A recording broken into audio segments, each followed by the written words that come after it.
Nah, Bapak Ibu,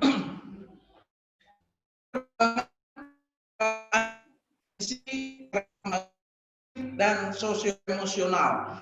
Jika Bapak Ibu paham perkembangan anak dan kognitifnya, emosionalnya Bapak Ibu ikut dengan baik dan pelajari tahapan perkembangannya terus.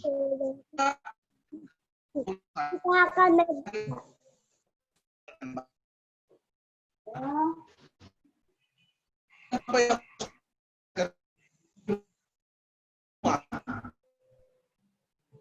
mengetahui perkembangannya, fase-fase perkembangan tadi, karakter anak. Bapak Ibu harus mengetahui karakter anak. Ya, Bapak Ibu, karakter anak di sini pada dasarnya manusia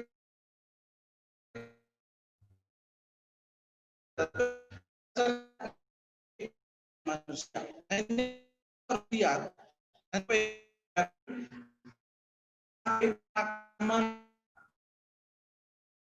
karakter tipe kepribadian. Yang pertama itu tipe kolerik, kedua tipe melankolis, yang ketiga tipe pragmatis. Satu rumah ada 4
Iya, iya.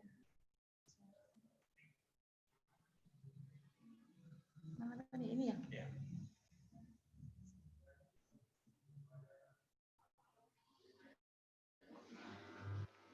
Oke, Bapak Ibu, manusia di dalam diri.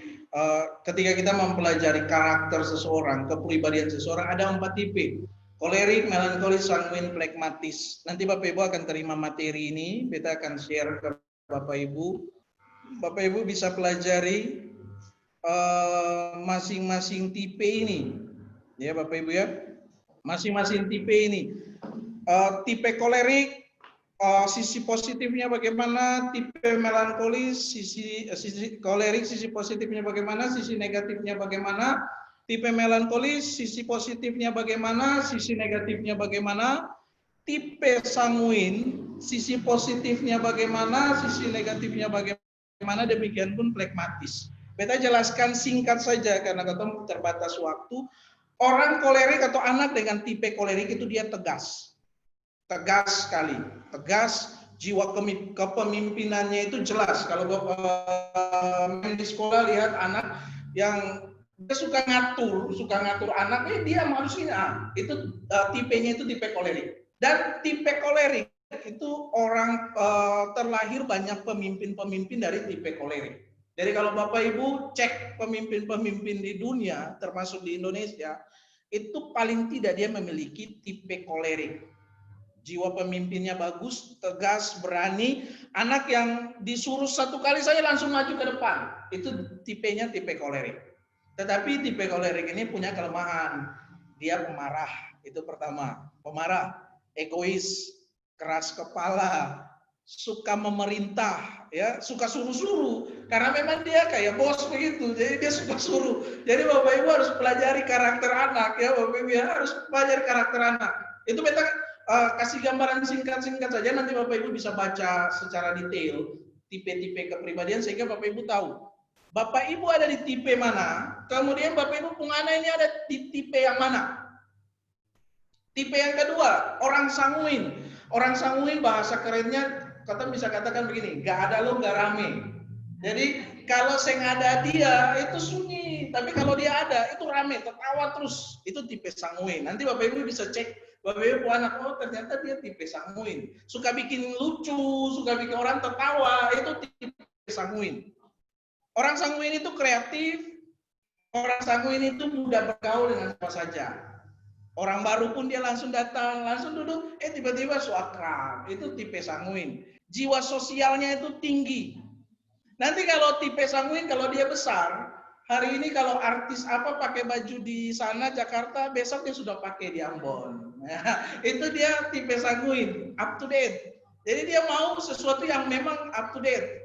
Jadi orang belum pakai, orang belum dengar, bahasanya sudah muncul duluan dari dia, karena orangnya up to date. Tapi tipe sanguin memiliki kelemahan Bapak Ibu. Dia tidak disiplin.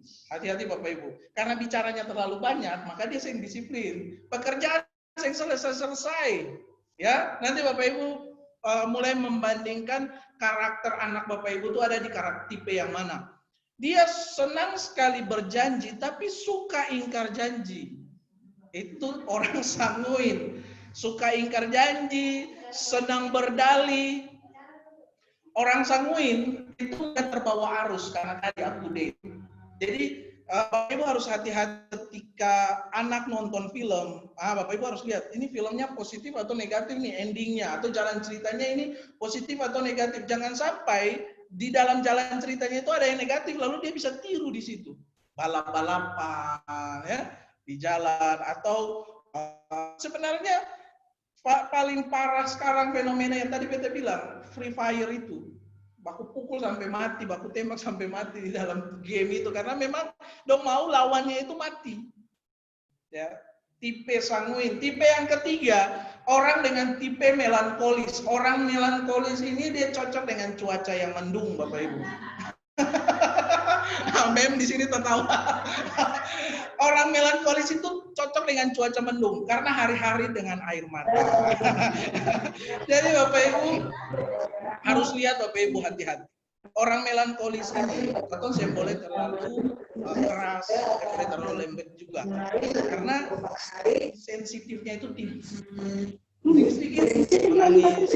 Kalau bikin ke orang kolerik, saya menangis Bapak Ibu. Kalau bikin ke orang saya pukul, saya menangis. Orang sanguin. Tapi kalau kita bikin sesuatu ke orang melankolis, apalagi yang menyentuh hatinya, maka dia pasti akan menangis. Apalagi anak usia 2-6 tahun ke atas, itu emosinya sedang terbentuk. Lalu kalau dia lahir dengan tipe kepribadian melankolis, minta maaf Bapak Ibu, Beta tadi lupa bilang, tipe kepribadian ini kotong bawa sejak lahir, ya. Dan kotong dapat dari mana? Dari atas, dari papa, mama. Mungkin kalau saya ada di papa, mama, dari oma, opa. Mungkin kalau saya ada di oma, opa, dari atasnya juga. Atau bisa jadi perpaduan dua-duanya, ya Bapak Ibu. Jadi memang manusia itu kenapa dikatakan unik? Uniknya di situ. Karena tipenya berbeda-beda. Di dalam satu rumah, kalau mama kolerik, papa melankolis, ada anak yang bisa juga ikut koleris, bisa ada anak juga ikut melankolis. Tetapi sayangnya Bapak Ibu, Kalau besok-besok Bapak Ibu mau cari pasangan, para Bapak Ibu mau anak-anak, jangan Bapak Ibu cari pasangan yang memiliki karakter yang sama. Jangan sama-sama cari kolerik dan kolerik, nanti Bapak Ibu pukul tiap hari di rumah. Jangan cari melankolis dan melankolis, menangis terus dalam rumah. Jangan cari sanguin yang sanguin, ketawa terus. Tapi pekerjaan saya selesai. Mama duduk tertawa, Bapak duduk tertawa, anak-anak saya makan, nah bahaya. Ya Bapak Ibu ya, ini sebenarnya koreksi juga bagi Bapak Ibu di rumah. Papa Mama, lihat Papa Mama pun karakter ada di mana. Ya, melankolis, kemudian tipe yang terakhir yaitu plekmatis. Tipe plekmatis ini kalau bisa baca paling cepat, beta paling baca orang cepat dari tipe plekmatis itu di mana Bapak Ibu? Dia berjalan seret-seret sandal. Nah, orang yang berjalan seret-seret sandal itu orang tipe plekmatis. Kerjanya lelet, lama.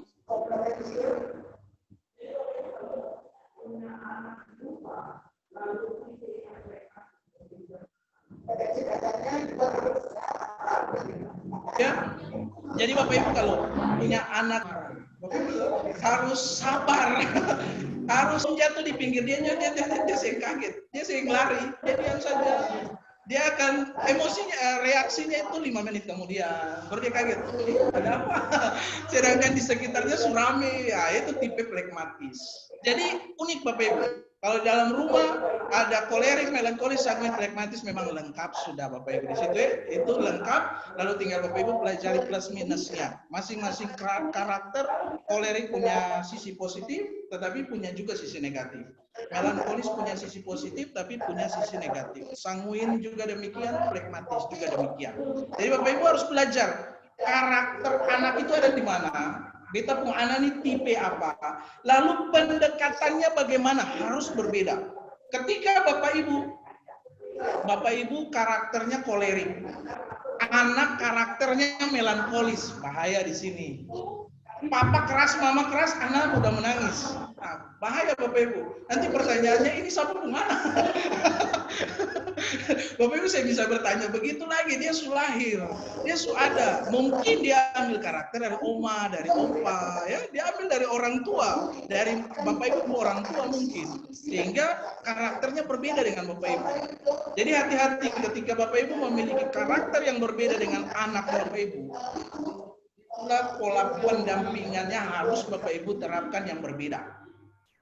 Mengetahui tipe kepribadian yang kedua, dan yang ketiga yaitu Bapak Ibu harus mengetahui pola pengasuhan. Beta cepat-cepat saja Bapak Ibu, beta minta maaf karena koton terbatas waktu.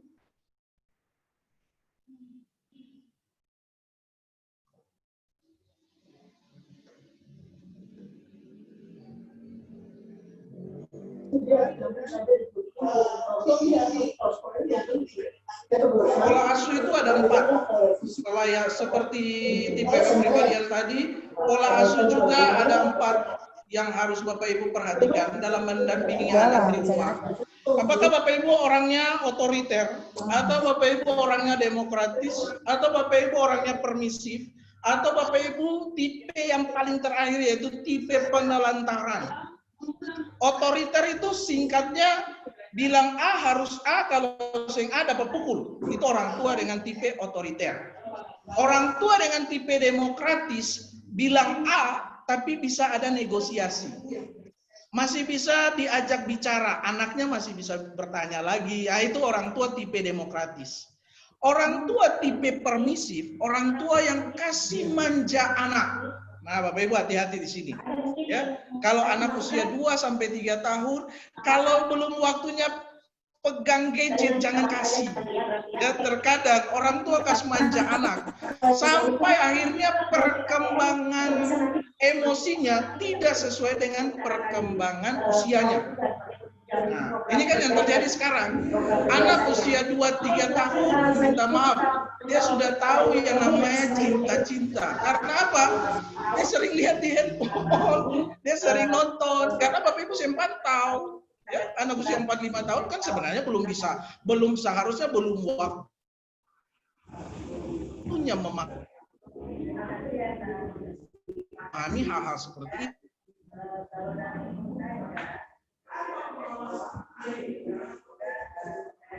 itu.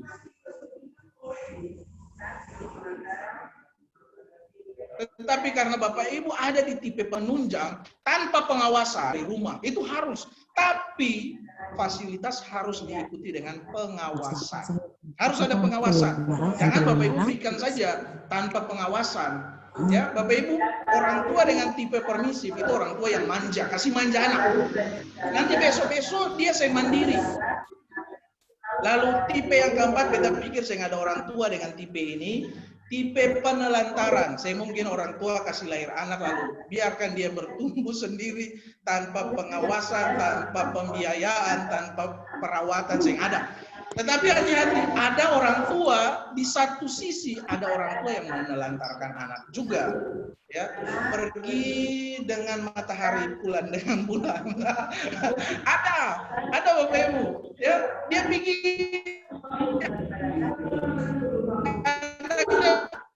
belum bangun, pergi kantor anaknya belum bangun, temu anak di sisi-sisi tertentu itu ada penelantaran yang kita lakukan terhadap anak. Jadi harus hati-hati Bapak Ibu. Ya, nanti Bapak Ibu akan baca materinya secara rinci. Materinya akan di-share kepada Bapak Ibu. Beta saya jelaskan satu-satu. Beta tahu semua. Tipe otoriter itu karakternya bagaimana, anaknya nanti karakternya bagaimana kalau dididik oleh orang tua otoriter, hasilnya bagaimana. Demikian pun demokratis, permisif, penelantaran, masing-masing tipe beta sudah tahu semua di dalam materi. Tinggal Bapak Ibu pelajari saja. Kita pikir dari beta sampai di sini. Nanti beta kembalikan ke mem untuk Pandu Gotong ada pertanyaan atau apa silakan.